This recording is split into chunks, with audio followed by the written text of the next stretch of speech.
Salut à tous, bienvenue dans ce nouvel épisode de Focus. On parle souvent des joueurs, des entraîneurs, des systèmes de jeu, mais aujourd'hui on va s'arrêter sur un rôle devenu central, incontournable, presque stratégique, le préparateur physique. On va parler répétition d'efforts, exigence, prévention, longévité, parce qu'aujourd'hui le football ne se joue plus seulement avec les pieds, il se gagne avec le corps. Et pour nous raconter tout ça, qui de mieux qu'Alex Gasparotto. Alex, comment vas-tu? Écoute, très bien. Ça me fait vraiment plaisir de te revoir depuis que je suis parti de Bandol, cher à mon cœur et voilà, avec tout ce que j'ai vécu là-bas. Et puis c'était mon petit village. Je sais que c'est le tien, de, de cœur aussi. Donc voilà, une certaine tristesse d'avoir abandonné ce petit coin de paradis, mais voilà, j'ai acquis et je me suis enrichi énormément auprès de toi aussi et puis auprès des Varois surtout. Ouais, ben, de toute façon, écoute, avant d'attaquer ben, la préparation, le rôle, enfin tout ce qui va avec, déjà, moi j'aimerais que vite fait, un peu, tu remettes un peu le contexte. Déjà que tu parles de ton rôle d'aujourd'hui, comme ça, on en parle, comme ça, c'est clair et tout, et on passera après sur le rôle du préparateur physique, hein. Donc Écoute, Après Toulon, tu t'en vas. ouais, je m'en vais. J'ai là aussi la chance de pouvoir travailler avec la Ligue Méditerranée grâce à Jeff Verger et Nicolas Dubois et Laurent Mouret qui était avant le CTR, avant Nicolas Dubois, mais qui m'ont accueilli dans un rôle de formateur qui m'a permis aussi d'évoluer et de grandir dans l'approche de l'accompagnement d'une équipe et aussi surtout des joueurs de football. Et ouais, ouais, tu es passé par le truc. Donc après, bon, tu as fait quoi? Tu as fait plusieurs clubs, parce que Oui, après j'ai eu la chance aussi proposé un projet avec Istres quand ils étaient en National 3 avec un groupe de joueurs extraordinaires. Peut-être l'un des groupes qui m'a le plus intéressé, qui a été le plus intéressant, dont on fait la montée en N2 avec ouais, l'entraîneur Siki, qui fait qu'aujourd'hui Istres est en N2, mais une super saison, vraiment une super saison. Malheureusement, pour des détails, mais d'ordre, voilà, avec le Istres, parce que je suis resté à Bandol, hein, comme je te disais, c'était quand même mon petit village de cœur. tu faisais Euh, des allers-retours, ouais. ouais, ouais, les allers-retours, le club était en train de se structurer, puis voilà, ça a engagé plein de choses, donc on a décidé de commun accord d'arrêter notre mission, mais elle avait été accomplie parce que c'était redonné une visibilité à ce club historique qui était dans le monde professionnel. Donc c'était déjà un accomplissement et un bonheur pour moi d'avoir partagé cette aventure-là. Et puis après cette année-là, là aussi, j'ai la chance de rencontrer un personnage extraordinaire qui est Brahim Mdami, Ouais, qui était le coach de Marignane, qui était aussi un joueur emblématique de Marseille, un capitaine Marseille, ouais. aussi exemplaire. Et j'ai rencontré une personne, non seulement sur ses compétences, mais humaine, extraordinaire. Bon, vraiment un super passage, même si ça a été très très compliqué, parce que là aussi, l'intervention d'un nouveau président, voilà, avec tous les présidents qu'on peut connaître dans la région du Sud, malheureusement, qui a pas su tenir sa position et ses engagements et qui malheureusement, même avec un maintien très difficile en fin d'année en National 2, où on a Beaucoup de beaucoup jeunes, je me travaillé. rappelle, je crois, hein, c'est ça, Ouais, hein? ouais, ouais. Et bon, malheureusement, les finances, la DNCG a pris la sanction et a rétrogradé le club aujourd'hui en R2 ou R1, je ne sais Ouais, plus. ouais, ouais, ouais. Donc voilà. Et puis moi, ça faisait 7 ans que je bourlinguais dans le coin. Et voilà, j'avais fait quand même des clubs emblématiques. Donc voilà, une capacité à m'adapter à différents contextes et environnements. Et je pense que c'était le moment pour moi de retourner dans ma région pour déjà aussi le côté familial, hein. Tu sais que Je suis italien et la famille, c'est important. Et j'avais fait une petite varoise, une petite bandolaise qui voyait très peu ses parents et sa famille. Donc, on a fait le choix de revenir ici. Mais comme je te dis, avec peut-être une intention plus tard, bon, bien plus tard, mais j'espère pouvoir revenir dans cette région ou même peut-être investir. Mais voilà, donc tu vois comme quoi en 7 ans, il y a eu énormément de choses et avec le recul, petit Bordelais, je me dis, ben, dis donc, d'avoir fait ces clubs emblématiques. Voilà, après, c'est clair que l'histoire qui m'a le plus touché, c'est l'année où, bien entendu, les années où je travaille à Toulon et où dès la première année, quand on arrive de Bergerac, on fait l'ascension, on fait l'accession en Avec National Fabien 1. Pujour. Ouais, avec Fabien, qui a été extraordinaire, quoi. J'ai vécu quoi. Je pense que c'est les moments les plus beaux avec lesquels j'ai pu partager, en tout cas avec le public Ouais. et les amoureux de ce club-là, qui méritent tellement, tellement, tellement. Et cette transmission a été de partage, d'amour, de tout ce que tu veux après cette victoire et cette montée. Voilà, et c'est fabuleux, quoi. Ben, C'est un moment. tu fais partie des peu de gens qui ont réussi à remonter en National 1 ces 20 dernières années, Ouais, je crois que c'est ça. Je crois. à peu près. Ouais. J'ai Bon, pas on trop arrondit 20 dernières années, ouais, ouais. Ouais, ouais, c'était, mais bon, ouais, voilà, extraordinaire. Voilà. Et donc, je Et me ouais. retrouve aujourd'hui en Gironde. Voilà. Donc, Où, explique ton rôle d'aujourd'hui, là, ton rôle ouais, que tu as là-bas. C'est quoi dans le bassin d'Arcachon, c'est ça? Alors, je suis effectivement avec Marvin Ezor, qui est un ancien professionnel, hein, qui a été un coach, qui a été un joueur à Bordeaux, et puis aussi dans d'autres clubs de Ligue 2, et le directeur sportif Christopher Lombard aussi, du bassin d'Arcachon. On s'était contacté un petit peu avant la fin de la saison dernière, où j'avais d'ailleurs pris contact avec Marvin par rapport à son diplôme et la possibilité qu'il intègre le DES, puisque le bassin d'Arcachon était en N3. Et donc, on a pris un premier contact comme ça. Et puis après, de fil en aiguille, il a su que je souhaitais rentrer sur la région. Donc, il m'a proposé un projet, le projet de l'accompagner lui aussi, ce que j'avais pu faire avec beaucoup de coachs, où en plus de quoi, mon rôle était aussi d'accompagner euh, des jeunes entraîneurs à essayer de leur apporter en toute humilité une connaissance que j'avais pu avoir les années précédentes et de les entourer en tout cas dans les méthodologies d'entraînement et dans la performance en tout cas et qu'est-ce qu'on pouvait faire en plus de l'entraînement pour permettre et structurer voilà et comme on dit créer un écosystème favorable à la performance et in fine à la réussite de l'équipe. Donc, ben, je me joins à eux et je leur en remercie. Mais bon, aussi, j'avais eu des contacts avec Monsieur Alain Fournier, qui était une vieille connaissance de mes tout débuts d'entraîneur à Lormont et à Bergerac, où le président Alain Fournier est le président emblématique du Stade Bordelais, qui est un club qui est le deuxième club de Bordeaux, hein, Stade puisqu'ils ont Bordelais, ouais. toujours été en N2. Et pour revenir au bassin d'Arcachon, effectivement, ça s'est fini parce que ben, parfois, il y a des histoires qui ont déjà été faites. Et puis, on sent que ben, peut-être qu'à ce moment-là, l'histoire ne va pas forcément se matcher sur le long terme. Et peut-être que ma petite expérience me permet de pouvoir anticiper ce genre de choses-là et que ben, monsieur le président Alain Fournier du Stade Bordelais est revenu un petit peu, on a rediscuté un petit peu sur les contours de la possibilité que je les rejoigne et m'a donné la possibilité de pouvoir avoir un nouveau poste aujourd'hui qui m'assure de pouvoir manipuler comment dire, les paramètres de performance d'un club et d'une équipe. Et donc effectivement, ce poste-là aujourd'hui, je peux te le dire, c'est celui de manager général sportif de l'ensemble du club du Stade Bordelais. Bon, là, Voilà. tu as passé le cap du prépa ou du formateur, là.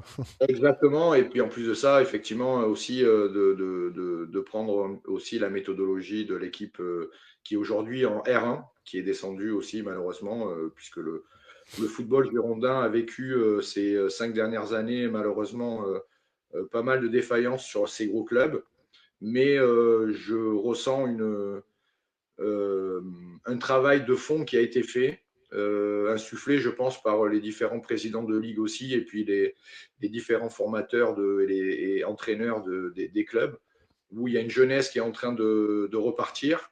Tu sais, comme on discutait en aparté, c'est un peu comme le 4-40, tu vois, le football, c'est cyclique, puis c'est tellement populaire que ça ne s'arrêtera jamais. Bien Et sûr. donc, je pense que ben, le foot girondin a mangé un petit peu son pain noir et qu'il est en train de repartir. Donc, euh, je trouvais ça super intéressant de pouvoir proposer à cette nouvelle jeunesse un cadre ben, structurant et pour leur permettre de pouvoir eux aussi évoluer maintenant dans les meilleures conditions. Après, moi, en ce qui me concerne, je trouve que c'est mérité parce que si tu prends en gros, ben, après, enfin, quand tu as commencé ta carrière de prépa et dans les staffs, tout ça, je veux dire, tous les clubs que tu as cités, malgré tout, toutes les montées, parce que après, je veux bien que tu montes une fois, deux fois. Après, est-ce que c'est le hasard? Enfin, moi, je pense pas, parce que je te connais, hein, on a eu la chance de se côtoyer un petit peu à Toulon et tout, et je pense que c'est mérité. En tout cas, profite de ce rôle parce que quand on a les clés du camion et qu'on peut mettre un peu les choses qu'on veut, c'est pas la même parce qu'on a connu des difficultés. Quand c'est dur, après, il faut s'adapter. Alors, on peut s'adapter, mais quand on peut décider, c'est encore mieux. Ouais, ouais, tout à fait. Et puis c'est vrai qu'on parle de ma période dans le PACA, mais il y a eu celle aussi avant de partir dans le PACA en Bergerac. région Aquitaine, voilà, quand l'Aquitaine était vraiment aussi avec des clubs ambitieux et structurés. Et c'est vrai que ben, il y a eu Lormont aussi où on a fait cette montée, et puis là il y a eu aussi après Bergerac aussi où on a fait cette montée aussi Ah ouais. encore. Donc voilà, c'était aujourd'hui, ça fait plus de 15 ans.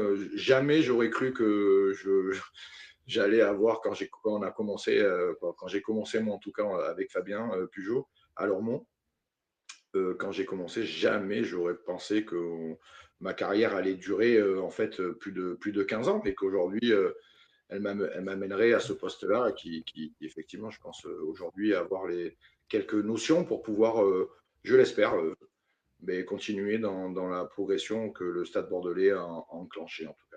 Surtout que tu as eu ton DES il n'y a pas longtemps, du coup, ça te permet d'avoir ce poste en fait. Ouais. Bah Oui, ouais. oui, tout à fait. Bah Ça ouais, bah m'a écoute, permis c'est de cool. ça complète ma formation, celle de formateur certifié Formateur en aussi. Méditerranée, aussi bien sur des sessions de BEF ou BMF, puisque, comme je te disais, en Ligue Méditerranée, Vergès m'a, euh, m'a permis de pouvoir être un formateur quasiment à temps plein sur les formations de BMF apprentissage et de certifier aussi les BEF. Et puis après, ça m'a permis aussi d'être formateur et accompagnateur euh, de la voix par la VAE, certifié par Ah ben, la FFF aussi. ouais, une voix de Euh, plus en plus empruntée par les oui, oui, éducateurs. oui. D'ailleurs, on pourra faire peut-être une petite aparté là-dessus, mais parce que c'est très intéressant. Ouais.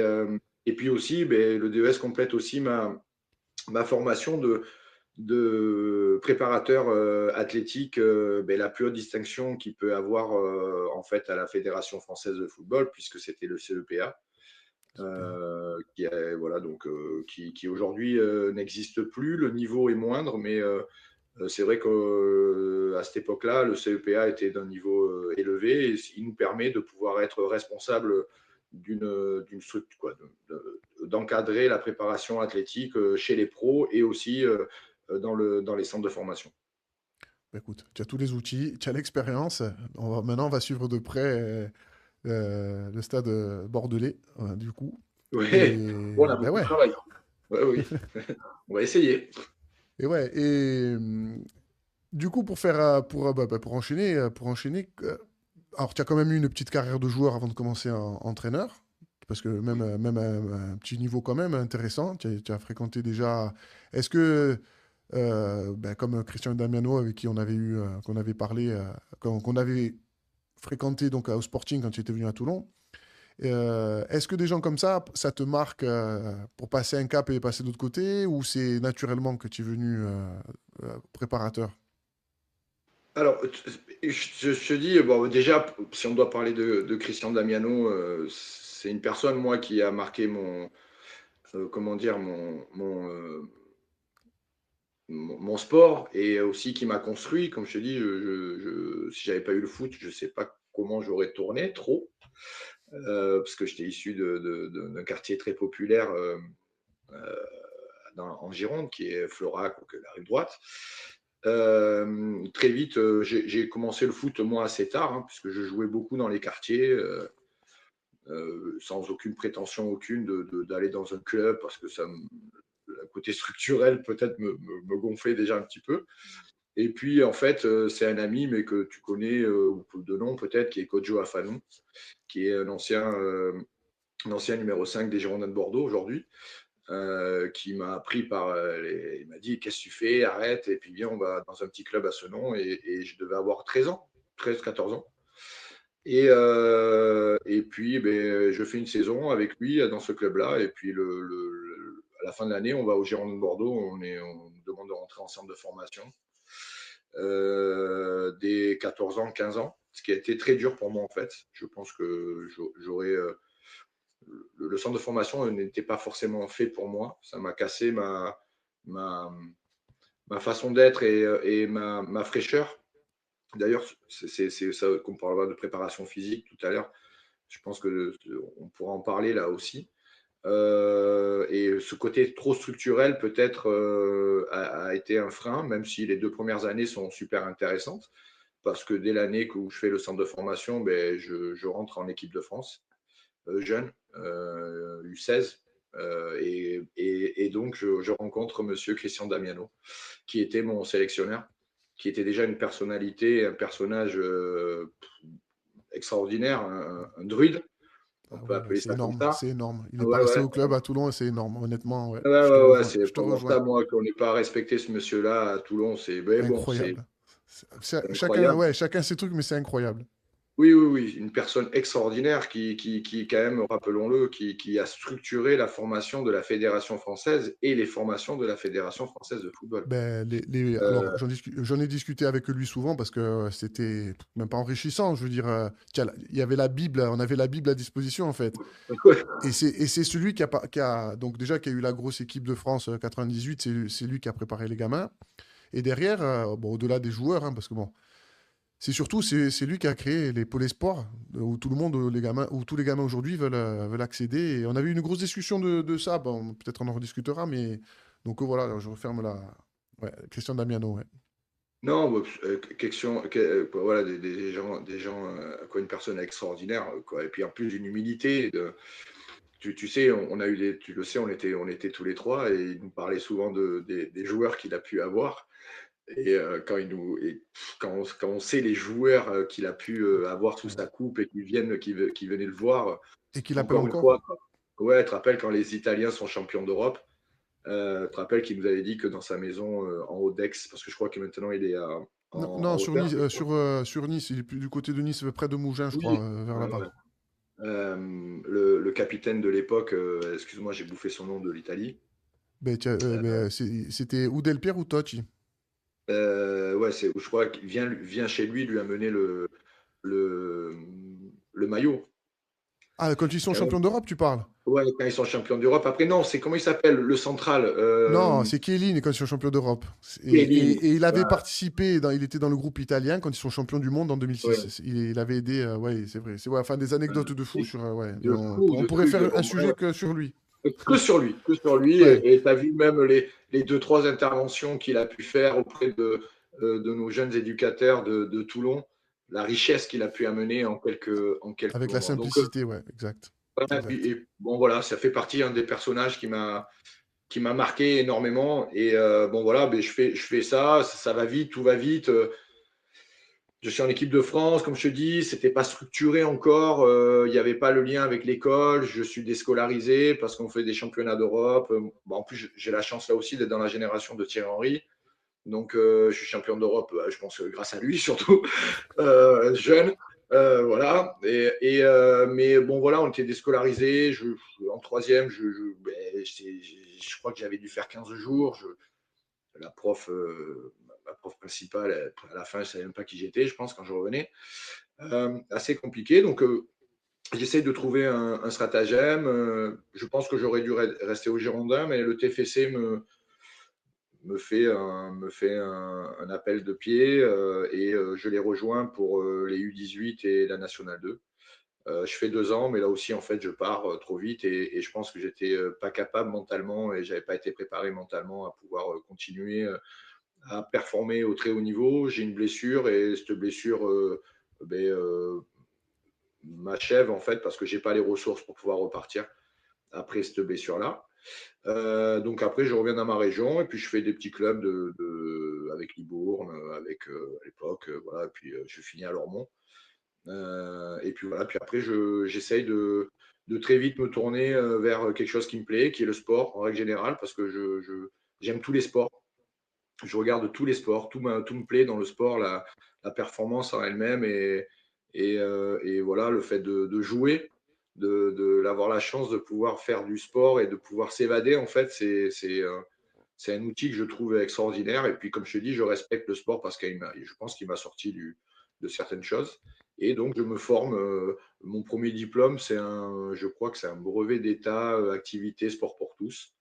Et déjà, j'avais cette acquaintance à transmettre des choses que j'avais pu acquérir voilà, aussi bien dans le foot ou ailleurs.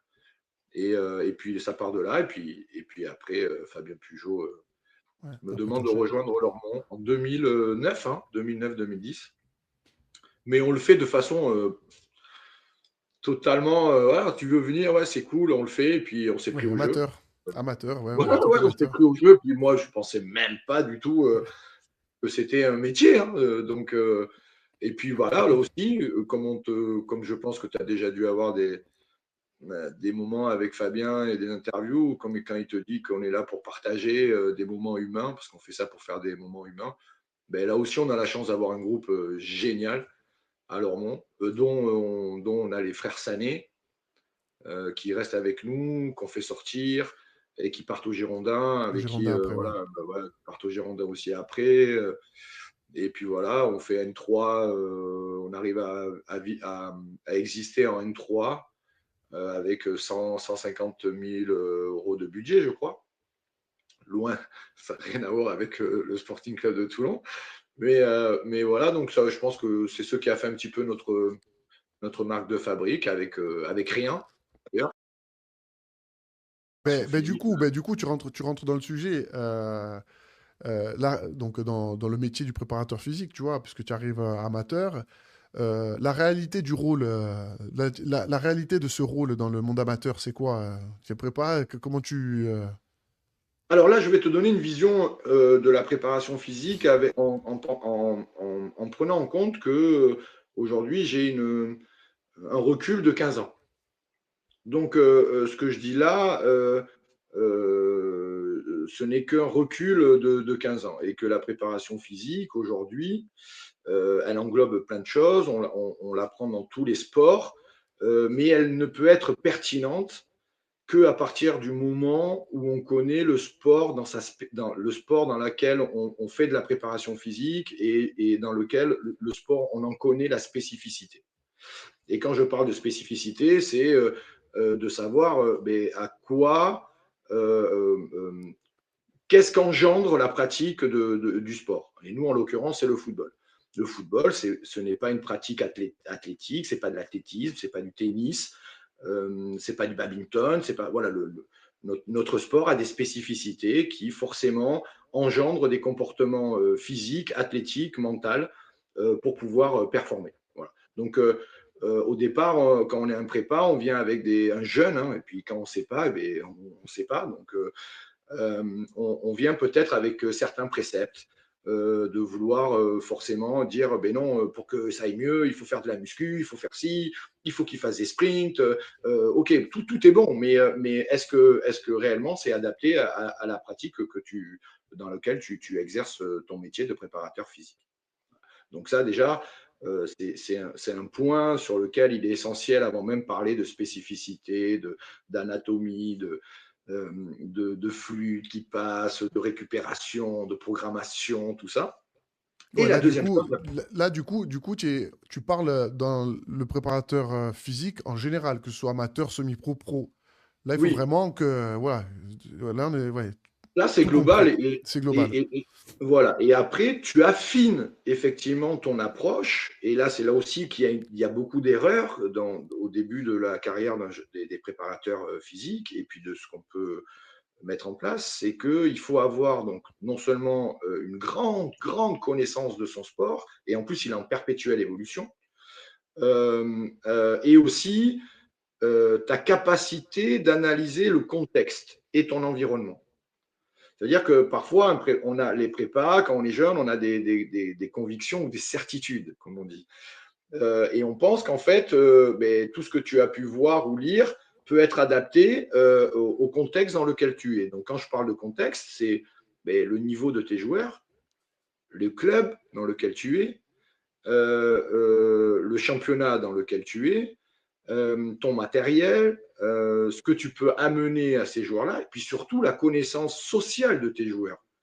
Parce que tu peux faire tout ce que tu veux avec tes joueurs, mais si tu ne les connais pas fondamentalement, tu sais, tu les entraînes qu'une heure et demie, 2 heures par jour.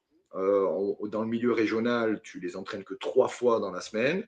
Quand tu es prépa, tu as à peine peut-être 20 minutes. Et encore, moi, je déconseille d'avoir des plans athlétiques dans des, dans des niveaux bas, parce que la pratique du foot, il faut qu'il y ait du foot. Ouais. Donc, tu vois, et tu dois beaucoup t'adapter et tu dois proposer des éléments concrets et adaptés pour qu'il y ait peut-être une évolution dans l'évolution athlétique de tes joueurs. Donc, tu vois, avant même de parler de préparation physique, il y a toute une connaissance globale de là où tu travailles. Ouais, c'est comme quand on dit, même pour un groupe de joueurs, hein, le meilleur entraînement, enfin, du moins, le premier entraînement, le meilleur, c'est au comptoir pour apprendre à connaître les mecs, leur situation familiale, qui ils sont, comment ils se. C'est pour ça qu'on dit souvent de créer un groupe, ça passe par. Alors, on parle de comptoir parce que voilà, ça donne l'image d'un bar et de se réunir, mais ouais, déjà de créer ouais, ouais, le lien avec les joueurs, quoi. Si tu veux, si on parle de spécificité de notre football, le football est avant tout un sport éminemment social. Parce qu'à Social. partir du moment alors je crois que c'est Edgar Morin qui dit ça, à partir du moment où il y a 8 personnes dans un environnement, tu recrées du social, tu recrées de l'interaction. Ça veut dire que pour arriver à quelque chose, il faut créer quelque chose entre eux pour arriver, pour partir de quelque part et d'arriver ailleurs. Et ça, il faut qu'il y ait une cohésion et comment dire, une entraide. Et on appelle ça le social, tout simplement. Le social. Donc, tu vois, même là, le foot, cette spécificité-là, comme tu le dis, avant même de commencer quoi que ce soit, et ça sera dans le profilage, ça c'est quand tu vas plus loin, et qu'effectivement, on parle de capacité des joueurs, mais c'est surtout connaître ces hommes et savoir que peut-être un nombre des personnes qui s'adaptent ensemble est peut-être plus performante que deux individus qui sont très très forts dans leur pratique. Ouais, ouais, ouais. Ben ouais, ouais. Donc, ouais, la première des choses, ouais, le C'est premier très conseil, social c'est notre déjà de. sport. Eh ouais. Ouais, ouais, puis tu dois amener les gens vers toi, tu dois accompagner les gens vers toi, vers ce que tu veux mettre en place, tu vois. Donc tu vois, là, Et mais ça fait partie de la préparation. Alors, elle n'est ouais, pas ouais, ouais. physique, mais, Ouais. mais le mot préparation est là. Et là, est-ce que tu penses que les clubs amateurs, ils sous-estiment ben, la prépa, enfin en général, hein, là, on parlait de mental, mais est-ce que tu penses que les petits clubs, bah, comme tu dis, des fois, il y a pas de moyens, il y a pas de matériel, il n'y a pas tout ce qui fait que aujourd'hui, bon, les clubs pro, ce qu'ils font ils font la différence avec ça. Mais est-ce que le club amateur, ouais, je te dis, est-ce qu'ils sous-estiment le fait d'avoir un prépa et aujourd'hui, est-ce qu'aujourd'hui, même un club amateur, c'est important d'avoir un préparateur en fait? Non, non, non, parce que en fait, euh, et je pense que même les clubs pro ne prennent même pas conscience de ça. euh, En fait, un entraîneur est déjà un préparateur physique. Ouais, mais tu as vu comment De ça faire se. jouer, de faire jouer, de faire jouer ses équipes. de faire des entraînements, tu développes déjà des qualités athlétiques. Après, en France, on aime bien, on aime bien mettre des gens dans des postes pour cibler des choses, tu vois. Mais du coup, ça enlève une vision globale de la performance. On demande des choses précises, tu vois. Mais en fait, le technicien en lui-même, mais sauf que c'est un mot qui est tellement aujourd'hui spécifique il me semble que aujourd'hui les techniciens ne veulent plus y aller en fait parce qu'ils se sentent désarmés par rapport à ça, parce qu'on parle beaucoup, on leur parle toujours d'anat, de changement de rythme, de cycle de préparation, de le Ouais, mais fameux. regarde. Alors regarde, c'est une bonne. On peut faire on peut donner une bonne image. Pourquoi à l'époque, donc allez, il y a plus, peut-être 25 ans, 30 ans, un coach il faisait tout. Et maintenant, tu le vois dans le moindre petit club, eh ben, il y a le prépa. Alors avant, c'était le dirigeant qui accompagnait le coach, il portait les gourdes, il faisait le machin. Mais maintenant, alors pour rester dans le niveau régional, parce que bon, moi j'ai touché un peu du doigt, ben, tu n'as pas un staff sans son prépa, sans son. Tu vois, je veux dire, donc aujourd'hui, c'est quoi, ben, c'est quoi qui a changé? Alors, c'est quoi? C'est juste. Voilà, un coach, il se concentre que sur le terrain, le prépa. Enfin, tu vois, c'est vrai que. Même en amateur, ben, c'est un passage obligatoire, quoi. C'est pour ça que, alors moi, tu m'as pris en tant que préparateur athlétique et physique. Mais pour moi, un préparateur physique du foot, il ne peut pas être que préparateur physique. Il doit peut-être même avoir une connaissance du foot qui va au-delà du technicien. Donc, en fait, ce n'est qu'une spécificité qu'on peut avoir. Alors, effectivement, avant, c'était le dirigeant et je pense qu'on a fait des. Bon, voilà, parce qu'à l'époque, aussi, le côté financier, il y avait moins d'argent, il y avait moins de choses. Donc, effectivement, le coach devait tout gérer. Il y avait moins de visibilité et effectivement, je sais que moi, même moi, on m'a fait faire des choses à se rouler par terre, à sauter, jumper. Bon, on faisait des trucs de fou, mais bon, finalement, on n'en est pas mort. Mais c'est vrai qu'on n'était pas dans la performance elle-même et on n'avait pas, on va dire, une organisation. Et aujourd'hui, effectivement, quand même si je suis assez taquin et j'essaie simplement de faire réfléchir les choses quand je t'explique ma vision, c'est simplement, après, il ne faut pas dénigrer l'évolution technique qu'il y a pu avoir et puis les formations qui ont été amenés par les ligues, qui ont été amenés par aussi l'université, avec des garçons qui sont un peu plus pointus et qui, en fait, on y reviendra, sont un peu plus dans la prévention et vont limiter les blessures parce que quand même, ils ont un cadre et ils savent que, bon, mais il y a des choses qu'on peut faire, puis il y a des choses, bon, les gars, il ne faut pas faire, quoi, tu vois. Et nous, on n'avait pas ce delta-là. Tu vois, donc ça a permis d'organiser. Mais je trouve que les techniciens, du coup, se sont sortis de ça, Ouais, d'accord, ils sont en servis se de ça. disant, ben tiens, ben non, ça fait pas partie du foot, je préfère le déléguer à quelqu'un parce que bon, ben moi, c'est pas mon rôle et puis bon, j'ai pas trop envie de me mettre dedans. Et je pense que c'est une erreur. Voilà. Il y a, donc Et c'est puis, pour et ça puis, qu'après le il y a monde, eu l'émergence de la. et puis tu as le monde d'aujourd'hui. Quand tu vas voir un staff avec un prépa, avec un coach, avec le kiné, avec le machin, tout d'un coup, il va voir les choses plus sérieuses. Pour lui, les jeunes d'aujourd'hui, alors peut-être la télé, les médias, enfin, les réseaux, j'en sais rien, parce que on a plus accès au monde professionnel grâce aux médias qu'avant. Avant, on voyait pas, on voyait que les matchs et encore de temps en temps. Mais peut-être que ça fait partie aussi de ça. Mais c'est vrai que l'entraîneur à l'époque, l'entraîneur devrait être capable ouais, d'identifier et de planifier lui aussi, quoi, en tant que Et, technicien, quoi. et surtout qu'on leur demande aujourd'hui de planifier leur système d'entraînement. Et ouais. C'est-à-dire que quand tu veux faire évoluer ton équipe dans son projet de jeu, ils ne font ni plus ni moins qu'une programmation, qu'une planification, que des thèmes et des thématiques que tu dois mettre en place pour aboutir in fine à un projet de jeu que eux ont souhaité. Euh, Ben, du coup, aujourd'hui, maintenant, c'est comme ça, parce maintenant, tu vois, hein, tu discutes, tu as ton prépa, enfin, généralement, les coachs, ils ont leur prépa.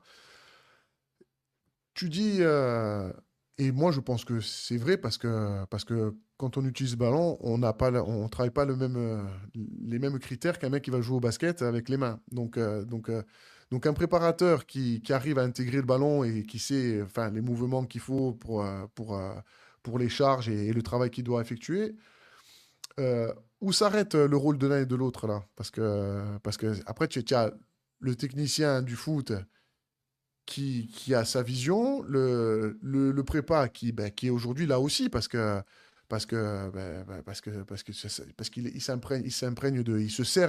se sert des séquences peut-être du coach. Euh, ça s'arrête où le rôle du préparateur physique? Alors, le problème du préparateur physique, c'est qu'effectivement, comme je te dis, et tu l'as très bien dit, as commencé à le mettre, à me faire une passe D, comme on dit. On parlait des spécificités de notre sport. Et souvent en formation, quand je demande quelle est la plus grande spécificité dans la pratique de notre sport, la différence, je lui dis, c'est le seul sport qui se pratique de cette façon. Mais souvent, face à moi, des BMF ou des BLF, j'ai des gens qui sont incapables de pouvoir me répondre instantanément. Et c'est chiant parce qu'en vrai, comme tu le dis très bien, la différence entre un basketteur et tous les autres sports, c'est que notre sport, à nous, le football, est unique dans sa pratique parce qu'il se joue avec un ballon qui est au pied. Et de là, ça en fait une spécificité dans sa motricité, dans son système de déplacement, dans sa vision, puisque tu dois avoir le ballon au pied, mais bon, si tu fais que regarder ton ballon, en principe, tu peux rentrer dans le vestiaire et tu sais même pas où sont les buts, tu vois. Donc, tu vas avoir une capacité d'avoir une vision d'ensemble et de pouvoir manier un ballon et en plus de ça, avec une certaine forme d'agilité et de technique. Donc déjà, ça fait partie d'une spécificité. Après, la frontière entre les prépas et les entraîneurs, ça dépend après de ton duo. Maintenant, c'est vrai que si tu as un prépa qui est comme on dit, dans l'intégré, les différentes formes de préparation athlétique, hein, qui sont la forme intégrée, associée, dissociée, mais là, si on parle d'intégrer, effectivement, la frontière peut être assez comment dire, assez proche. Mais dans ce cadre-là, aujourd'hui, le technicien a son projet de jeu, a des principes de jeu forts qu'il essaye de développer à travers ses procédés d'entraînement. Et lui, le préparateur physique, il est là pour organiser, en fait, organiser les thématiques du coach pour qu'elles soient dans des dominantes athlétiques, qui vont être la force, l'explosivité, la puissance. Et en fait, le prépa, si on parle de forme intégrée, va le plus souvent avoir une, comment dire, une relation avec le coach dans les temps de jeu, dans la densité de joueurs qu'il peut y avoir dans les mètres carrés, les distances des jeux, les programmations, ça veut dire quand c'est qu'on fait des matchs à haute intensité, sur certains aussi de travailler avec le coach sur les consignes qui vont forcément faire aussi bien un technicien, mais des consignes dans son jeu pour faire émerger des comportements techniques naturellement de ses joueurs. Et bien, le préparateur physique, lui aussi, va générer des consignes qui vont forcément faire émerger des comportements athlétiques de façon naturelle. Donc, tu Ouais, vois que en fait, on se rejoint. un staff performant, c'est complémentaire, quoi. Mais en fait, oui, c'est une vision commune d'un projet, d'accord. Et le prépa doit se joindre là-dedans, même s'il a des convictions qui peuvent être différentes. Ça veut dire que voilà, si le coach choisit de faire une préparation physique, tu peux en débattre avec lui en lui disant, mais peut-être qu'il y a aussi une façon dissociée qui peut être intéressante pour faire du développement, mais ça, là, on rentre dans un cadre encore un peu plus technique.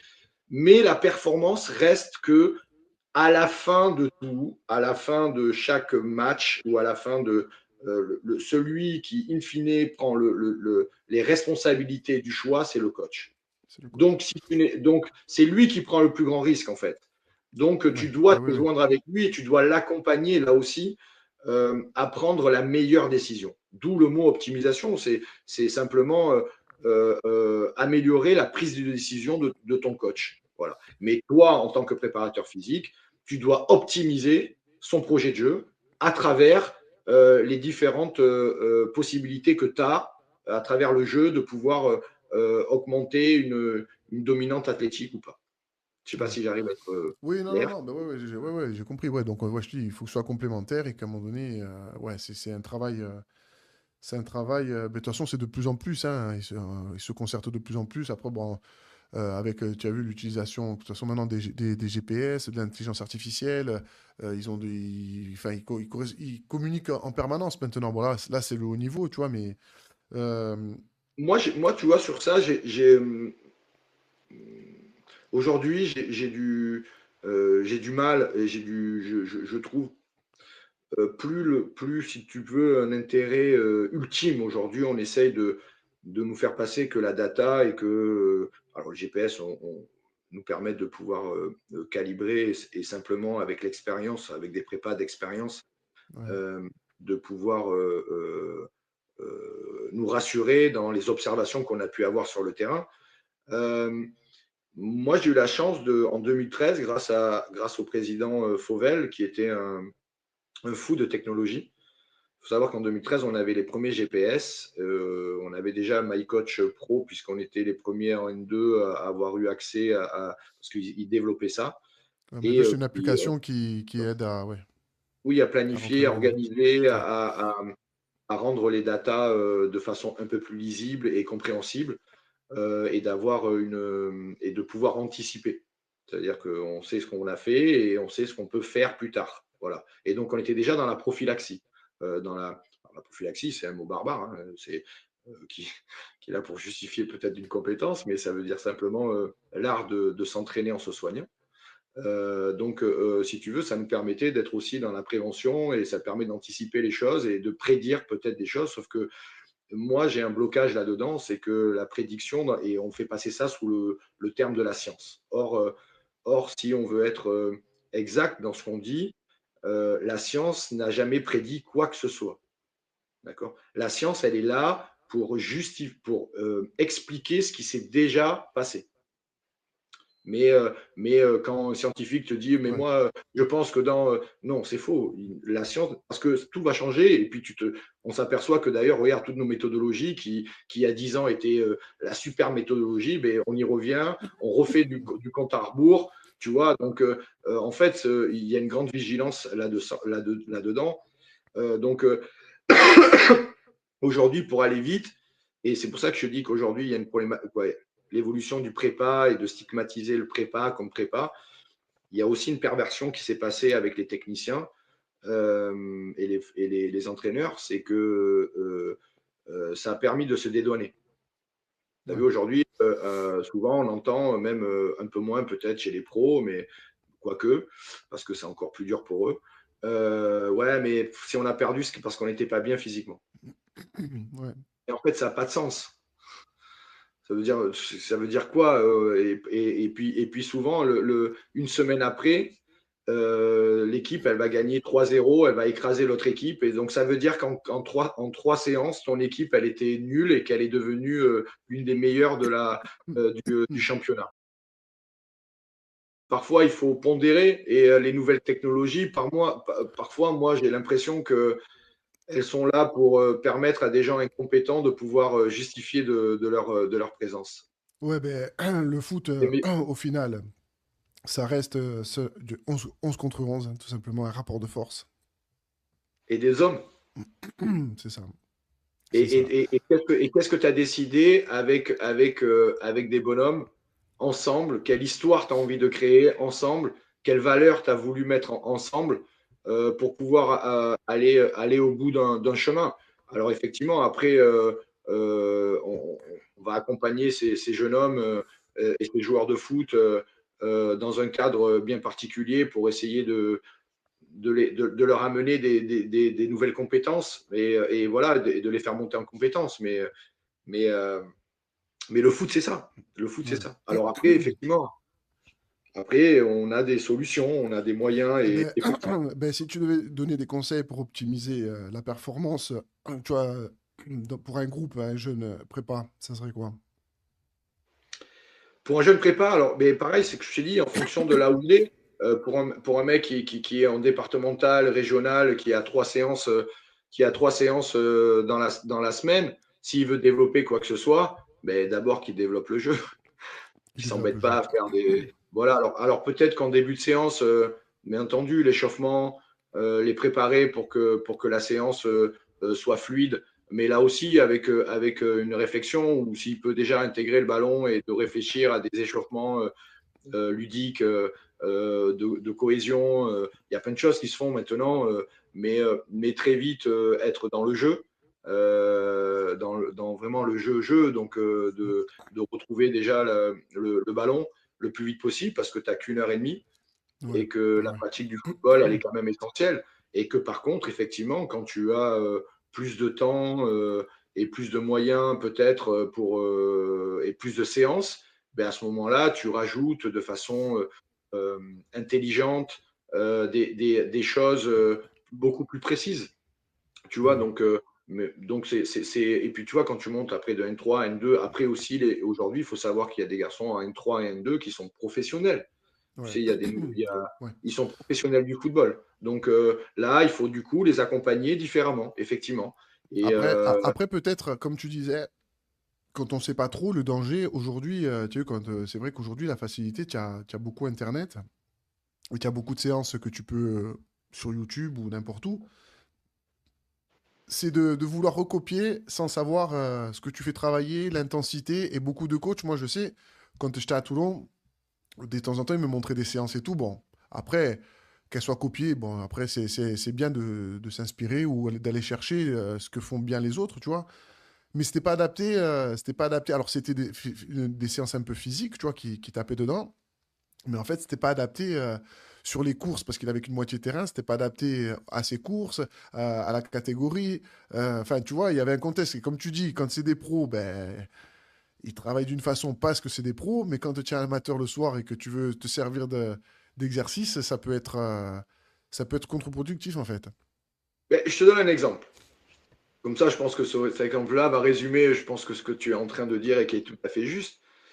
Tu as un jeune prépa et il impose à son coach, alors qu'il a que 2, 3 entraînements dans la semaine, et puis il s'entraîne à 19h, hein, les gars. Ouais, 19 putain. heures, parfois il fait froid, tu vois, il rentre à 21h le soir, hein, 22h chez eux. Et le prépa, il dit, ouais, mais il faut faire absolument de la force, on fait pas assez de force, parce que dans ces formations, et je ne tire pas sur ce jeune prépa, mais dans ces formations, on explique que pour faire progresser un joueur de foot, il faut faire de la force, il faut les mettre sous la fonte, il faut les faire courir à droite, à gauche, avec des changements de direction, etc., etc. Donc, ils ont tous les outils qu'on a pu leur apprendre en formation. Donc, ils vont mettre ça un mercredi. Sauf que, comme je te dis, la connaissance de son public est extrêmement important et le côté social de son joueur aussi. Et la plupart du temps, c'est que tu as des garçons qui, eux, travaillent et que souvent, ils sont dans le BTP où ils ont fait de la force tout le long de la journée, d'accord? Ben ouais, Et que toi, tu vas rajouter eh ouais. des charges, des poids sur des structures aujourd'hui, des surfaces qui ne sont pas du tout adaptées pour le football, à part pour les petits, mais qui sont le synthétique, avec des contraintes mécaniques qui sont folles, parce que déjà la plupart des joueurs de foot jouent avec des lames, des chaussées moulées en Les, lames sur des les lamelles, petits ouais, les lamelles, ouais. Je le dis lamelles, ce tout, qui bloque, je le dis tout le voilà, temps ce aux qui bloque. petits, là, que c'est catastrophique, ouais, les trucs de lamelles, c'est Voilà, catastrophique, donc ouais. ça bloque tous les articulations à chaque impact. Bon, bref. Et donc le mec, il va le surcharger encore. Mais t'imagines quand tu as fait une journée de BTP, que tu as porté des poids, ou etc. Ou même même je te montre un autre cas de figure. Une personne qui travaille dans les bureaux, qui est assis pendant plus de 8 heures sur un siège. De suite, tu vas lui, même pas, tu fais très peu d'échauffement, tu vas le mettre sous une barre qu'il n'en a jamais fait d'ailleurs, ou tu vas le faire jumper sous les formes plio, sur la pliométrie, mais tu n'as pas adapté le niveau de hauteur. Tu enjambes en fait beaucoup plus de problématiques que tu veux les faire évoluer en fait. Donc, Ouais, tu augmentes le risque de blessure, en fait. alors qu'en fait, notre sport, par sa pratique, comme je te disais, à ces niveaux-là, te permet déjà de pouvoir. Le foot, il est fait de changement de direction, de prise de décision. C'est un sport qui est hautement aérobie, une dominante vachement aérobie, où tu dois courir, tu dois te déplacer. Donc, il suffit simplement de déjà mettre des formes jouées, et puis simplement de les augmenter, de les réduire. Et tu vas déjà créer naturellement déjà des dominantes qui suffit largement au niveau dans lequel tu évolues. Ouais. Et après, un professionnel, lui, il a besoin d'autre chose parce que c'est son métier. Ouais, Donc bah, lui, c'est il son a métier. besoin. Il a des mecs, c'est leur métier aussi. Et Face à lui. il a des garçons qui sont, quoique maintenant, malheureusement, mais comme je te dis, euh, euh, le métier de technicien, tous les métiers qui sont dans le football et toutes les spécificités qu'il y a, et sont des métiers empiriques. C'est comme des médecins. Ouais. C'est comme si je te pose la question, si tu es malade, tu as une grave maladie, est-ce que tu vas avoir un jeune docteur qui sort de ses études et qui a eu juste une notion théorique, mais qui se fait passer pour le meilleur, ou tu vas voir un médecin qui a, lui, 15 ans d'expérience, qui a déjà soigné tes blessures ou ta maladie? Tu sais quoi ton choix que tu ferais? Ouais, bien sûr, ouais. Eh Je oui. serais d'aller voir la personne qui a le plus de compétences. Et ça s'appelle le métier, c'est un métier empirique, d'accord? Sauf qu'aujourd'hui, on a un espèce de jeunisme qui se fait dans notre sport, et on y met un fourre-tout là-dedans pour l'évolution, l'accompagnement, nanani. Sauf que ces garçons-là sont très peu payés, d'accord? Et que aujourd'hui, ces garçons-là accompagnent des structures aujourd'hui sous prétexte qu'ils ont des datas, ils te Ouais. formatent des choses, etc., qu'ils ont une connaissance de ce qui se passe dans le sang quand tu fais des trucs. Tu sais, ils sont très cartésiens, tu sais, alors que moi, je ne suis Ouais. pas du tout là-dessus. Je suis vraiment plutôt dans la vision globale, mais avec une connaissance certaine. Mais on a peur de ça. On a peur dans le foot des gens qui ont de l'expérience parce qu'en fait, ils peuvent contredire des choix qui sont faits, pas pour les sportifs, mais pour souvent du business. Ouais, bien sûr. Tu Ouais. vois. Donc, on arrive à ce différence, à ce décrochage. Et aujourd'hui, on utilise le jeunisme pour nous faire croire qu'en fait, c'est eux qui aujourd'hui connaissent mieux la science. Mais comme je viens de te l'expliquer en préambule, la science n'a jamais rien prédit du tout. Ouais. La personne, le premier scientifique qui vient m'expliquer qu'il est capable de pouvoir prédire ce qui va se passer dans 2 semaines, et tu sais quoi, on refait une émission et on se met face à face.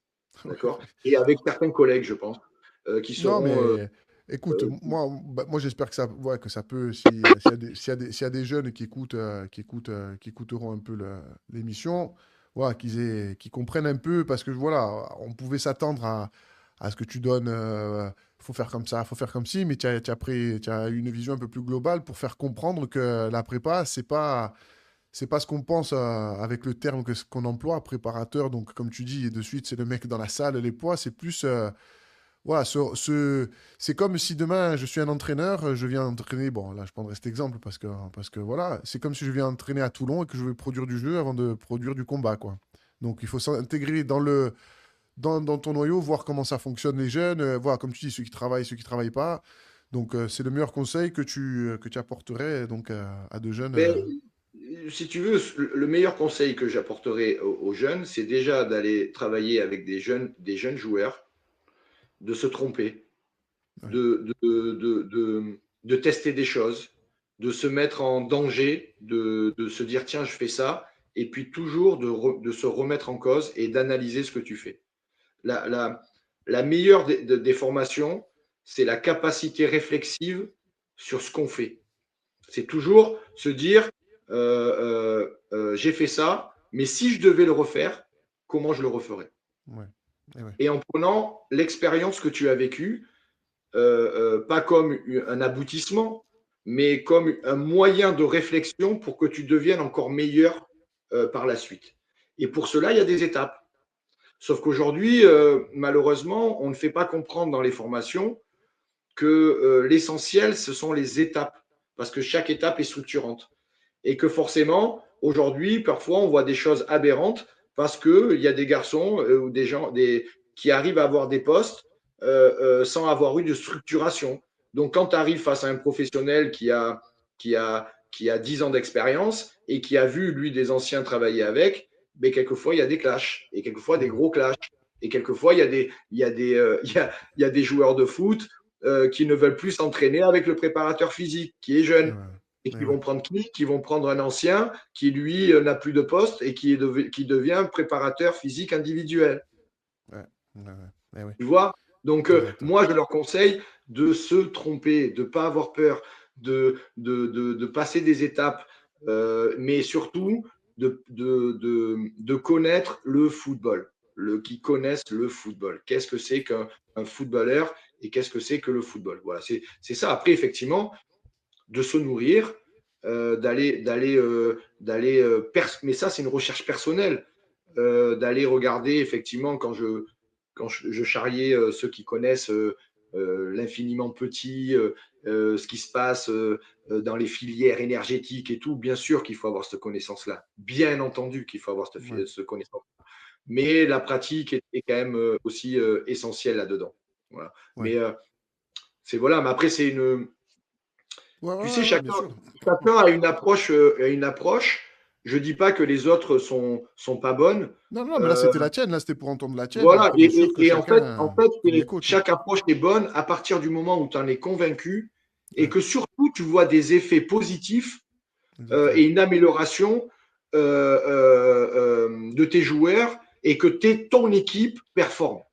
Exact, Et ouais. comme tu disais tout à l'heure, j'ai juste cette chance-là d'avoir été dans plusieurs régions et dans plusieurs clubs et que voilà, est-ce que c'est du hasard ou pas, je ne sais pas, mais en tout cas avec voilà de la réussite souvent Mm.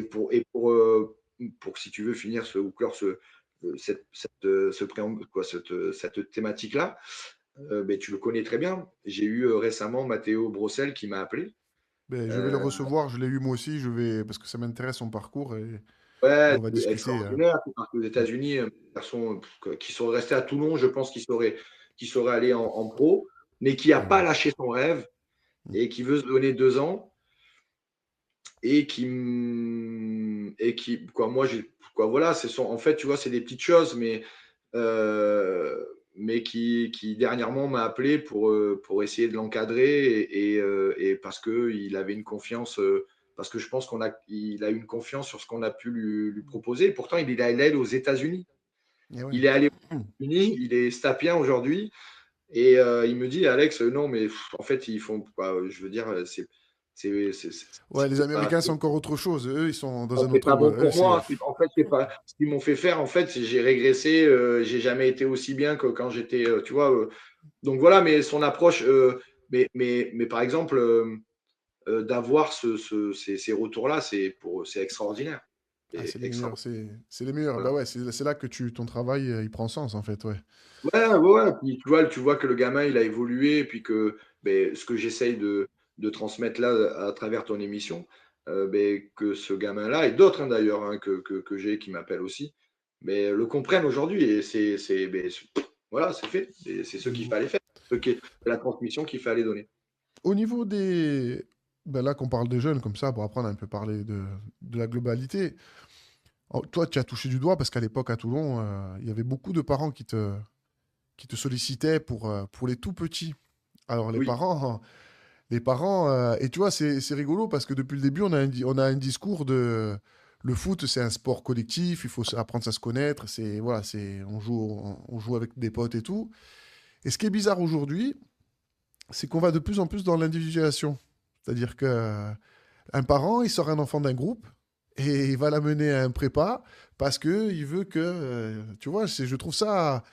Comment, comment tu vois la chose, toi, tous ces parents? Bah, tu as vu, enfin, moi, parce que je te voyais déjà à l'époque, ça m'a impressionné. J'ai dit, tu te rends compte, tous ces gamins, en fait, ils viennent de faire une séance où ils vont la voir après ou le lendemain. Et en fait, ils sont tous, ils étaient tous avec toi. Parce que les parents, dans leur tête, comment tu vois, et après, quel conseil tu peux leur donner à ces parents qui, après, on entend, hein, tout le monde veut essayer que son enfant joue au ballon, tu vois, mais ça m'avait marqué parce que je me disais, putain, à l'époque, nous, on voulait se retrouver, et là, maintenant, l'enfant, il s'isole pour une séance individuelle. Tu en penses quoi, toi, de ça? Mais encore une fois, je te parlerai de problématiques sociales, en fait. C'est qu'aujourd'hui, les parents vivent à travers le projet de leur enfant, et ils ne permettent plus à l'enfant de se construire par soi-même, en se trompant et en faisant des choix, et que ces choix-là, en fait, ben, ils s'aperçoivent que chaque enfant doit s'apercevoir de ce qui est bon pour lui ou pas, et qu'ils ne doivent pas faire des choses parce que en tout cas dans le domaine du sport, et ils ne doivent pas faire des choses parce que les parents l'imposent. En fait, il y a une surpression qui est faite, comme tu dis, parfois c'est pas fait de façon malsaine, mais en vrai ça l'est. Il faut savoir qu'un enfant et même un être humain est unique, et qu'il n'est pas reproductible, et qu'on doit respecter la vie de chaque enfant. Alors que, parce que pour moi, déjà, le contexte et l'environnement d'un enfant, déjà, l'oriente vers des choix sportifs. D'accord. Déjà. Et après, parce qu'un enfant a une certaine qualité, ben, beaucoup de parents aujourd'hui, et ça c'est le côté social, peut-être que parce que ben, tu sais, les projets Mbappé, comme on l'explique, voilà, et encore le projet Mbappé, pour moi, ça va au-delà de ça, parce qu'il n'y a pas de projet Mbappé, c'est que, bon, c'est autre chose encore. Mais c'est vrai que les parents veulent absolument que leur enfant réussisse, mais pas l'enfant. Quand tu poses la question à l'enfant, lui, il ne sait même pas. C'est Il ne pas sait vrai. même pas pourquoi il fait des séances supplémentaires. Il le fait parce que son papa ou sa maman lui disent. C'est comme quand je fais mes formations quand on faisait des formations avec le district du Var pour les CFI et compagnie, pour les jeunes. Tu sais, ces techniciens qui parlent fort, qui imposent, il faut faire ci, il faut faire ça, tu sais, et qu'il dit, ouais, mais les enfants, ils m'écoutent. En fait, ils n'écoutent pas les techniciens. Parce que si tu Ouais. connais ton public et que tu connais comment la structuration d'un enfant dans la communication et dans l'apprentissage, ça se passe, ça veut dire que déjà, un enfant, à partir du moment où tu es plus grand que lui, que tu as un statut, déjà, il t'écoute parce qu'il est obligé de t'écouter. Dès que tu vas parler fort, il va être surpris, il va t'écouter, il va t'entendre, d'accord, mais en fait, il t'entend par obligation, parce qu'en fait, tu ne crées pas de lien avec lui. C'est-à-dire que tu ne demandes pas à son cerveau d'avoir une réflexion sur ce que tu es en train de lui expliquer. À partir du moment où il n'y a pas de réflexion dans l'apprentissage, et ce que je disais sur le côté réflexif de la commande que tu lui as passée, il ne retiendra rien du tout. Alors que la science nous explique, parce qu'eux, ils ont essayé de comprendre ça, que quand tu fais poser la question, ou quand tu crées une relation entre un gamin de son groupe et le jeune qui a une problématique, quand la réponse est donnée par un de ses collègues, la réponse qui est donnée, en fait, elle sera mémorisée à long terme. C'est-à-dire que ce gamin-là, dès qu'il va apprendre quelque chose de la part, parce que tu auras créé un écosystème qui permette l'échange entre les joueurs, et que tu Ouais. laisses la parole et que tu induis la réponse que cette réponse-là est donnée par un autre enfant, l'enfant qui va recevoir l'information par l'autre enfant, c'est la mémoire, on appelle ça la mémoire à long terme. Alors que toi, avec ta prestance, ta hauteur, ta voix, ton charisme, dès que tu vas dire il faut faire ci, il faut faire ça, il va t'écouter, c'est tout. Mais il ne sait pas ce qu'il fasse. Tu vas lui dire ouais, il faut aller d'un point A à un point B, il va d'un point A à un point B, mais c'est tout. Mais il ne s'est rien passé en fait dans son corps.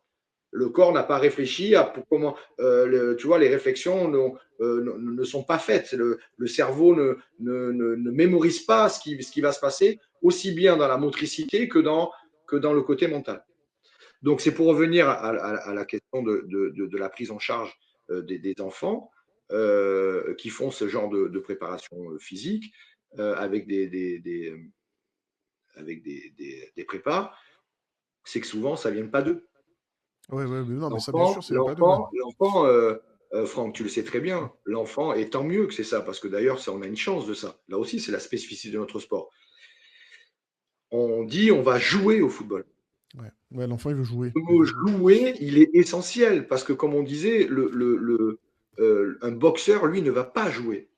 S'il Mhm. s'amuse à jouer sur un ring, je Ouais, pense que ouais. ça va être compliqué pour lui. Nous, on a la chance de pouvoir encore dire on va jouer au football. Donc l'enfant, la seule chose qu'il a envie, C'est d'un et il ballon, il veut pense jouer. qu'en allant travailler avec un prépa, il va jouer au football. D'accord. Donc moi, si tu as pu voir un petit peu quand je le faisais, et tu as vu, Ouais, ouais. j'aurais pu en prendre 200. Et tu as vu, je le faisais de temps en temps parce qu'il y avait soit une histoire sociale, soit il y avait un côté pour protéger l'enfant. Et tu as vu, mes séances n'étaient jamais basées sur quelque chose d'athlétique. Jamais. En fait, je faisais ce que Pierrot Labatte faisait à Bordeaux et ce que faisait Christian Damiano quand il a créé ça pour les jeunes. C'est que, en fait, comme je savais que les jeunes éducateurs ne font plus de technique, parce que soi-disant, on a décrété que dans le football, il fallait faire que de l'intégrer, d'accord, dès Ouais. le plus jeune âge. Sauf qu'en en fait, on manipule un ballon et qu'aujourd'hui, nos enfants ne savent quasiment plus jongler. Ouais, après, Franck, tu m'arrêtes hein, si je me dis des bêtises, Ben, mais moi, je te dis, ben, je te coupe. Ben, il là, me semble aujourd'hui, que je te dis, là, quand tu je étais jeune, fais. Ah non, mais je te dis, je fais des. Je me suis amusé à faire sur des sections, une section de gamins là, dans un collège. Il n'y en a aucun qui arrive à faire 30 du droit. Enfin, de leur bon pied, ils s'en sortent, mais ils jonglent beaucoup de la pointe. Alors qu'avant, nous, c'était le coup de pied, hein, jongler, c'était coup de pied. Et puis du mauvais pied de la tête, ils savent plus du tout. Plus du tout. Ils n'y arrivent pas, ils n'y arrivent pas. Donc c'est vrai oui, que moi, on m'a on a pas perdu. appris à jongler. Ça veut dire que moi, comme je t'ai dit, quand je suis rentré au Girondin de Bordeaux, je n'étais jamais passé par une formation, mais le quartier et tout ça, on faisait. Moi, le ballon, c'était mon ami. C'était, que je veux dire, je faisais pied droit, pied gauche, la tête, en haut, inter, exter. Et si tu as pu voir, moi, les sessions que je faisais avec Ouais, les ouais. enfants, simplement de les mettre face au ballon. Ça veut dire que qu'est-ce qu'on fait quand le ballon arrive, l'intérieur, le droit, le ballon en l'air, Les techniques, ouais, c'est des contrôle, techniques. On contrôle, sort de contrôle. la prépa pure, ouais, bien sûr, ouais, bien sûr. Ouais. Ben non, oui, en fait, et puis je jouais avec les parents. C'est-à-dire qu'ils pensaient que je faisais de la prépa alors que j'en faisais pas. Sauf que je sais qu'un enfant, comme il a envie de jouer, à partir du moment où il est avec son ballon et que pendant plus d'une heure, il a fait contre le mur des passes inter, exter, viser une cible, comment on Ouais. la vise, mais il avait la banane et quand il et que quand il sortait de la, de la session, en fait, il en redemandait parce qu'en fait, il n'avait jamais touché autant le ballon. Et Et puis il avait que travaillé techniquement. les parents étant dans l'incapacité de pouvoir connaître la prépa parce qu'ils ne savent pas ce que c'est, ils le font parce qu'en fait, comme tu dis, on leur a dit qu'il fallait rajouter Ouais. d'expérience. Et bien, en fait, à partir du moment où ils voient leur enfant sourire, ben, ils pensent que tu fais de la prépa. Bien sûr. Mais comme je t'ai dit, la préparation physique du footballeur, elle est chez les jeunes, elle doit être faite avec le ballon, uniquement avec le ballon. Et Uniquement. la répétition de gestes techniques, elle est déjà en elle-même une prépa, puisque la technique engendre fondamentalement la coordination et la motricité, qui est Ouais. la base qui est la base, et l'agilité aussi, qui est la base de notre sport. Voilà. Et à cet âge-là, on parle des fameux mots préparation intégrée, mais c'est la préparation par la technique. Il faudrait même rajouter quelque chose chez les jeunes. Voilà. Vous voulez faire performer vos enfants, faites-leur faire de la technique pendant 1 heure. Eux, avec le ballon. Avec le ballon. Bah écoute, moi, enfin, on a fait un peu le tour de tout, c'était important. Et au final, de toutes des choses compliquées, ça reste simple. C'est du football, du jeu. Et la préparation, ça rentre après quand, voilà, comme tu dis, quand on devient tous professionnels, tu as le temps de te permettre d'aller cibler des choses un peu plus précises parce que voilà, après ça demande, le haut niveau demande voilà, un peu plus tout le monde est pareil, donc il faut se démarquer. Donc c'est clair qu'après c'est le physique, la muscu, donc ça, Et ça, c'est le la monde tactique. professionnel, bien sûr. Ouais, C'est le monde professionnel. ouais, Tu sais, ouais. quand je parle de social, c'est très important. Pour clôturer ce débat-là, je te le dirai. Je vais te donner un exemple qui a été un cas concret euh, sur les coureurs de fond africains qui ont raflé et qui ont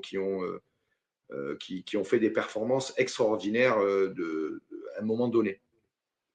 D'accord, il y a une étude sur ça. Euh, En fait, c'est qu'à un moment donné, il y a eu des marathoniens originaires donc d'Afrique, des plateaux élevés, tout ça. Il y en a un qui a réussi à devenir, à battre un record et à devenir champion du monde. D'accord, parce ça fait pas très longtemps qui raflent tout en vrai sur l'histoire de ce sport-là. Et à partir du moment où il y a eu une personne qui s'est élevée socialement grâce à euh, à ce sport-là, il a engendré autour de lui des gens qui ont voulu aussi s'élever socialement grâce à la pratique de ce sport qui ne demandait rien, des baskets, parfois ils n'en avaient même pas, mais simplement d'avoir des longues distances et de courir le plus vite possible. Donc tu vois que la performance, elle est effectivement, elle doit être accompagnée par des gens qui sont euh, érudits dans ce domaine-là, mais quand même avoir ce recul de se dire quand même quand on fait un sport social et quand on fait un sport, quoi, il y a beaucoup de choses, beaucoup de paramètres qu'aujourd'hui tu peux maîtriser si tu as cette connaissance-là et que tu peux, comme tu dis, la prépa, c'est peut-être se mettre autour d'un bar avec certains et de se dire les choses face à face en personne et de créer quelque chose. Est-ce que ça, est-ce que ça, quand tu le maîtrises, mais ça, il faut avoir de l'expérience aussi, n'est pas en fait finalement quelque chose d'essentiel. Ouais. Tu vois. Ouais, faire performer sans que le joueur s'en rende compte, en fait. Ouais. Exactement, ça veut dire accompagner. Et le mot accompagner, tu as vu, souvent je le mets sur mes trucs, c'est se joindre pour aller ensemble. C'est pas Ouais, imposer quelque chose. Euh, L'entraîneur de Lorient, comment il s'appelle, actuel, Pantaloni, ouais. euh, c'est celui-là, hein. Il Oui, a dit avec un mot, Cahuzac à adjoint, ouais. il a dit une phrase excellente il y a pas longtemps. Il a dit, moi, avec mon groupe de joueurs, je n'impose pas, j'essaye qui se joignent à moi. Ouais, J'essaye ouais. j'essaye qu'ils collaborent avec moi. Mon but est, il dit, mon évolution, et il le dit dans son truc, il dit, moi, j'ai évolué, et qu'aujourd'hui, en fait, je n'essaye pas d'imposer, parce que c'est pas possible. J'essaye simplement de proposer un projet et de le faire comprendre à tous pour qu'en fait, ils s'accaparent ce projet-là et qu'il ne devienne même Ouais. plus le mien, Et oui, mais qui oui, que ce devient soit le le nôtre. leur. Le leur, ouais. Et voilà, et qui devienne le nôtre. Et moi, Ouais. je suis là pour leur dire, bah, écoutez, si vous adhérez à ce projet-là, bah, regardez, il y a quelques petits trucs qu'on peut faire qui peuvent être intéressants pour vous accompagner. Voilà. Mais ça, c'est quand on va dire après que c'est de la philosophie. Mais en vrai ce qui est philosophique, c'est tous les autres qui te font dire que non, il faut courir d'un point A à un point B pour être le meilleur. Ouais. Bah écoute, c'était intéressant. C'était sur, voilà, on a parlé un peu globalement de tout ça. Et écoute, j'espère que ça pourrait éclairer certains qui se demandent ou qui aimeraient se lancer là-dedans, hein, parce qu'aujourd'hui, c'est une voie à part entière, hein. Demain, tu peux pas jouer au ballon, ben, peux faire partie de staff, tu peux vivre des beaux moments, hein, tout en étant Mais il a sur. évolué, hein, le métier de préparateur physique. Aujourd'hui, tu n'en as plus trop. On ne sait plus trop qui c'est parce que tu te fais subordonner par des data et par Ouais. des Ah ouais, pseudo, ouais, aussi. oui, des scientistes, là, comme ils disent d'ailleurs. En plus, on dit ça en anglais et ça peut être. Voilà. Les pseudo-scientifiques qui sont les mecs qui vont diriger aujourd'hui le coach. Ah non, il ne faut pas que tu fasses ça maintenant. Ah ben Ouais. non, on prépa, ah ben non, parce que tu sais, sur les datas, le gars là, il a pas couru comme il fallait, alors qu'il sait même pas qu'est-ce qui s'est passé dans la nuit avec sa femme. Ouais. Bon, bref.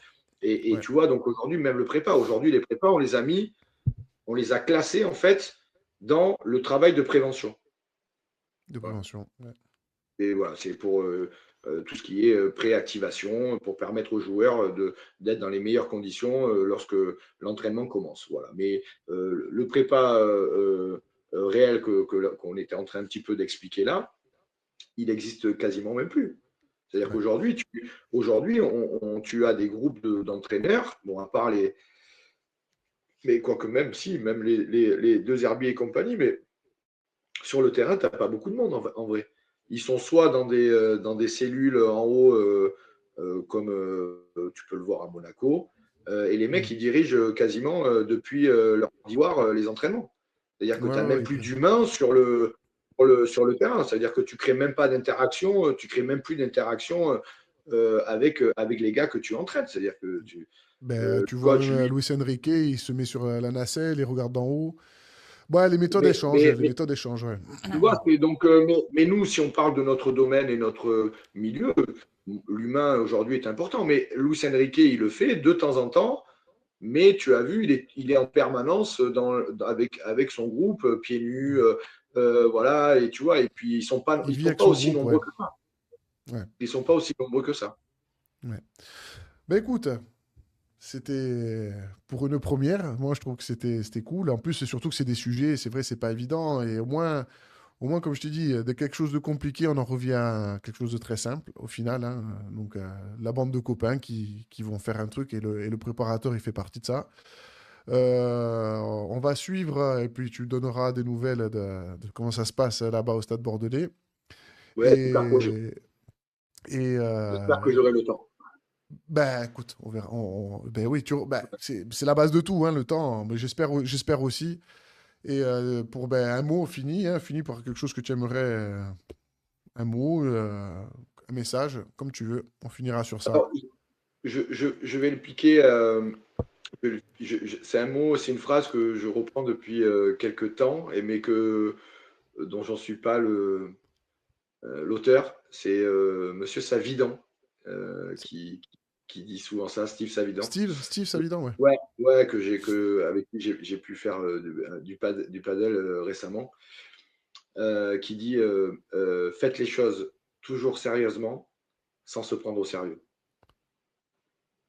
Ouais. Voilà. Et je pense que c'est une phrase qui aujourd'hui, en tout cas actuellement, m'a marqué et j'aime bien cette rhétorique. Et voilà. Et après, pour les gens qui sont amoureux de la performance, c'est un conseil, c'est une voie qu'on veut bien prendre, si on veut bien prendre, c'est d'aller voir et d'écouter Monsieur François Bigrel. François Voilà, Briel.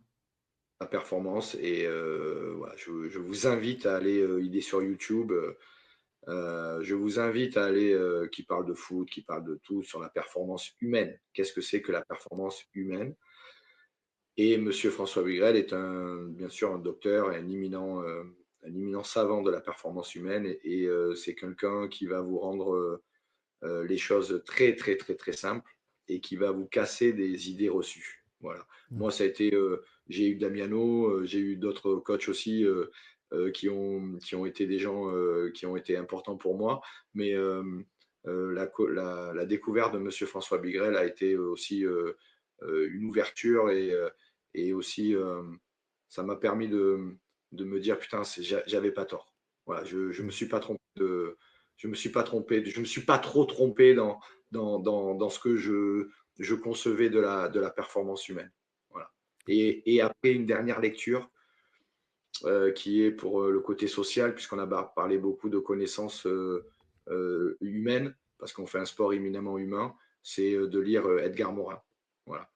Qui est lu d'ailleurs, qui est un philosophe français, hein, mais qui est lu par les plus grands coachs mondiaux, hein, dont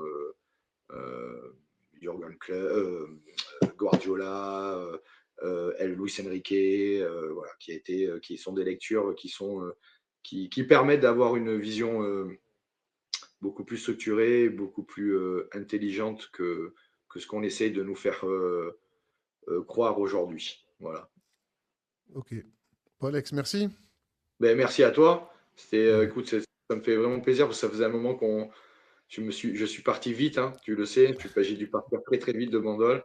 Ouais. J'ai passé tellement de moments super sympas. Tu as été l'un des seuls, je pense, l'un des seuls gars avec qui réellement j'ai créé du lien affectif et on a passé des moments joyeux et des moments Ouais. aussi difficiles. Mais le Sporting Club de Toulon, je pense, c'est son histoire. C'est de vivre ces émotions aussi bien fortes, positives que malheureuses. C'est ce qui fait la beauté de ce club-là. En Ouais. tout cas, j'espère qu'un jour, tu auras la possibilité d'intégrer ce club-là parce que tu en vaut la peine et deux, je pense que tu fais partie de ce club-là et qu'il a besoin de toi. Voilà, comme On d'autres verra. personnes. On verra la suite de comment ça se passe pour eux et avec peut-être une nouvelle gouvernance, on verra ça. Voilà. Ouais, et je te le souhaite. Alex, à bientôt. Merci beaucoup. Merci. Ciao. Ah, ciao.